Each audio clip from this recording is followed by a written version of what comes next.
What's going on, everybody? Hope you're all having a fantastic day today. Now today, we are actually going to be going ahead and discussing something that I'm pretty sure a lot of you guys have already heard, especially if you watch a ton of Call of Duty content creators over on YouTube. But like I said, I do want to give my own 2 cents about this topic because surprisingly, I feel like I'm going to be a little bit more positive compared to a lot of other content creators out there when it comes to this exact topic. Now, over on Twitter, Charlie Intel put out a post saying, in Activision's annual report filed with SEC on Friday, the company says Vanguard's sales didn't meet expectations because of the World War II setting, plus not enough innovation.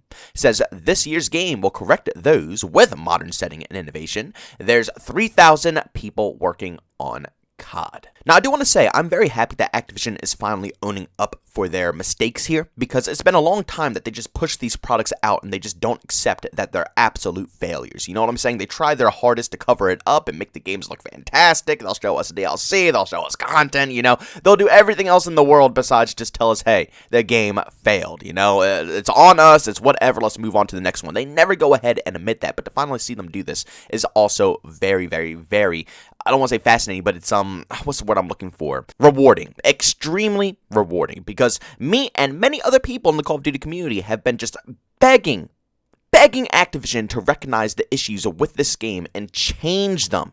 Because this game didn't just fail because it's another Call of Duty game. No, this game didn't just fail because the developers are incompetent. It's much more than that. There's many things that went on with this game that made it an absolute failure.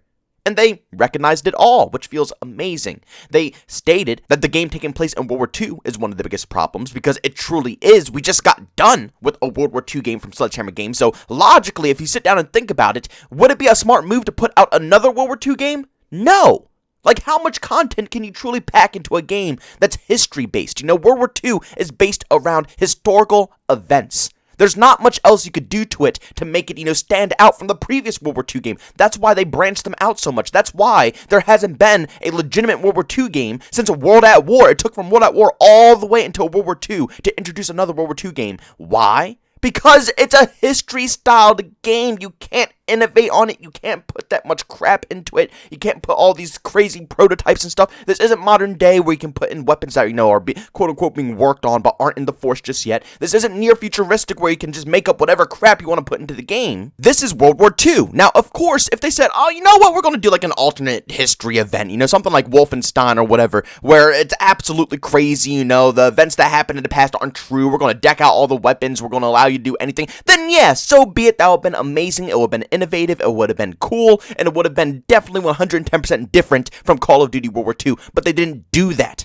They basically made World War II, but said, oh, it's not World War II because we're doing my team versus their team. That's why it's not World War II, but we're going to keep everything else the same. We're going to literally copy and paste everything from our previous game, put it into this game, and consider it a new innovation to Call of Duty. I mean, they put in the freaking ball turret gunner as a DLC streak. We had to wait seasons, what, 2 seasons? Until we can get a ball turret gunner, which was in day 1 on World War II. Do you see what I'm saying here? Do you understand what I'm trying to put together? I'm just happy that Activision is acknowledging the point that World War II is the main reason why it flopped so heavily, along with, like I said, innovation. Another thing that we, the community, have been saying for such a long time when it comes to Vanguard. And again, I'm not the only one. Many other content creators have been saying the same exact thing. Vanguard lacks innovation. It's as simple as that. It's a Modern Warfare 2019 reskin with a World War II theme. It feels identical in every possible way. They changed up slide canceling a little bit. Oh, whoa, that's it. That's the only change they made from Modern Warfare 2019 over to Vanguard. Other than that, they feel like the exact same game. At least, Black Ops Cold War did their best to make it feel like a Treyarch title. Even though Cold War wasn't one of the best COD games out there, and a lot of people hate it, at the end of the day, guess what? Does it feel like Modern Warfare? No. No, it does not. The engine's different, the gameplay's different, the time to kill is different. Everything about it screams Treyarch. When I play Vanguard, I don't feel the screaming sensation of Sledgehammer Games. I feel the screaming sensation of Infinity Ward, and that's not how it's supposed to be. You know, as much as I don't like Sledgehammer Games as a studio, and as much as I don't like their innovation to their games and their, their products, at the end of the day, that's what makes them unique, and that's what makes them special. That's what makes a hardcore Sledgehammer Games fan is a game that feels like a Sledgehammer's product. And the crazy thing about this whole situation is that Black Ops Cold War was a Sledgehammer Games title. That wasn't Treyarch's game, that was Sledgehammer's game. They made that almost completely through, and then halfway through the cycle, Activision cut them from production for beefing, I believe, with Raven Studios. They were beefing with one of the studios, so they got completely cut from the game. And guess who had to step in and pick up the slack? Treyarch. And Treyarch was still able to put together a game that felt more like a Treyarch product than anything else, with half the amount of time that the typical development team gets to create a Call of Duty title. And Sledgehammer Games can't even put together a game that feels like a Sledgehammer Games title.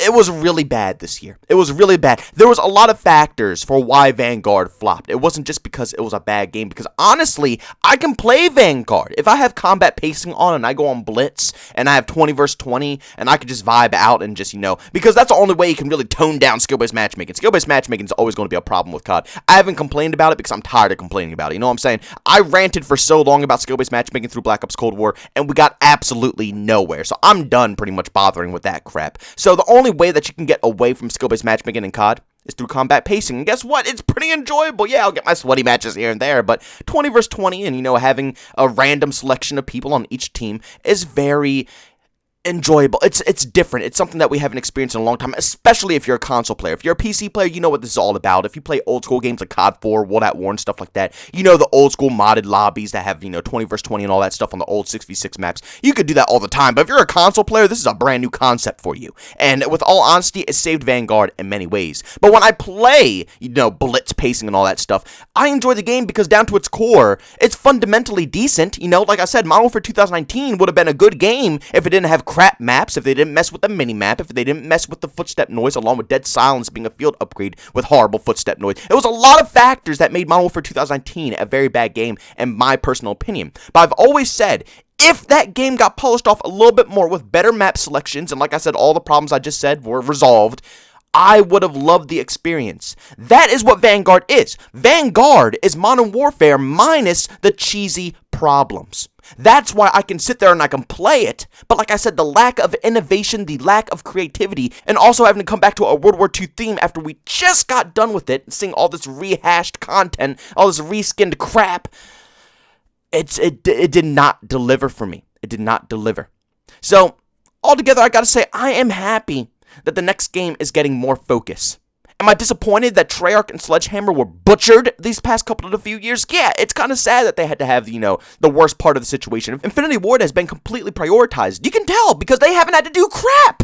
They made Modern Warfare 2019, they made Warzone, then they move on to the next game. Treyarch had to hop off of multiple projects to go help out Sledgehammer Games. Sledgehammer Games had to hop off of their own multiple products to go help, Activision make these games, like Vanguard, placeholder games, so the next game gets hyped up even more. Let's not deny the fact that Vanguard is not a game that was supposed to be new and innovative. No, this game was supposed to be there to hype up the next Modern Warfare 2 game. Could you imagine if Sledgehammer Games came out and put out a modern-day game?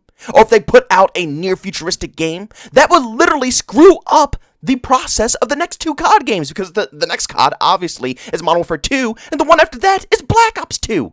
So if Sledgehammer Games made any time period other than World War II, the next upcoming games would have competition, and Activision doesn't want to do that. They want to hype up the next couple of games. They want people to say, oh, Treyarch is making another Black Ops 2? Oh my god, I gotta open up my pocket. Oh, Infinity Ward is making another Modern Warfare 2? Oh my god, I gotta open up my pocket. That's what they're doing here.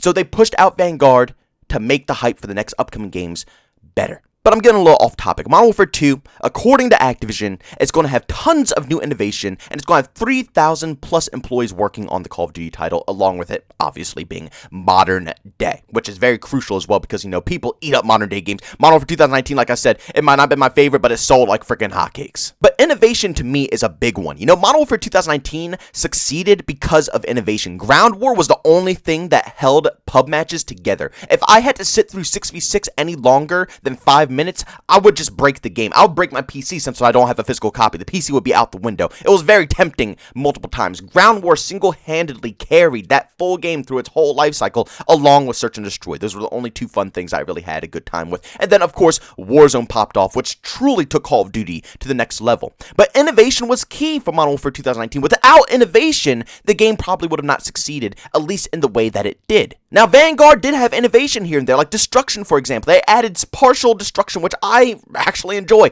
You know, doors was a problem model for 2019. Guess what? You can shoot them off now. That's fantastic to me. And I've always wanted destructible surfaces in Call of Duty. I always thought that would have been a crazy innovation to have, and they're slowly implementing it. You know, it's not the most, top-tier destruction you'll ever see, but it's definitely implemented better and better, and as DLC maps come out in Vanguard, you could tell the developers are feeling a little bit more open with the concept, and they're, allowing it to spread across the map a little bit more. So what I'm hoping here is that Modern Warfare can take all of these aspects, push those aspects further, give us real good destruction and stuff like that, on top of the different game modes, like the Hazard Zone game mode that they're coming out with, or the Extraction type game modes. And, I know it's not a lot of Battlefield people out there who watch my Call of Duty content. I'll say an Extraction game mode or Escape from Tarkov game mode is what we're going to say. There's a potential, Ready or Not game mode or Rainbow Six Siege style game mode, attack and defend, but that's potentially coming into the process. And they're also talking about tons and tons and tons of other innovations for this game. I'll be honest, if the innovations turn out good, I will enjoy the game, but they have to be good innovations. They have to understand and hear the community on the problems we have with the innovations with Modern Warfare 2019. Take that information, take it and improve on it, and then make new innovations that hopefully won't repeat the same mistakes that they made before. It's going to be hard, it really is, but that's what's going to create a better Call of Duty game. We truly need that right now. And 3,000 employees, I don't know, man. Like I said, I never really looked at employees and said, oh, that's going to make a banging game with this many people. I mean, Vanguard had a ton of people. And guess where it's at now? Battlefield 2042. They cut production of Star Wars Battlefront 2. They cut production of Need for Speed. And they cut production of Battlefield 5 to get all of those employees to come work on Battlefield 2042. And you saw how that game launched. The amount of people who are working for a team doesn't matter to me. It's if those individuals know how to correctly do it. You know what I'm saying here? Like, I just got done watching a Blame Truth video. Call of Duty 4 had like 100 employees on it, and it's literally, till this day, in my opinion, one of the best Call of Duty games ever made. You know what I'm saying here? It doesn't take a lot, it just takes great minds to put together something good. That's all it takes, and I'm really hoping that maybe, just maybe, they put something together that will be phenomenal with Modern Warfare 2. But I guess only time will tell. Ladies and gentlemen, thank you so much for checking out this video. If you enjoyed it, make sure you leave a like. Bums, I hate it, leave a dislike. Also, if you're brand new, enjoy the content, don't forget to subscribe and hit that notification button. Also, want to chat with me, this is always do so, Twitter and Discord, both linked down in the description. And also, want to catch me live streams of video games and over on Twitch, link that is in the description as well. But guys, thanks so much for tuning in. See you all next one. Peace out.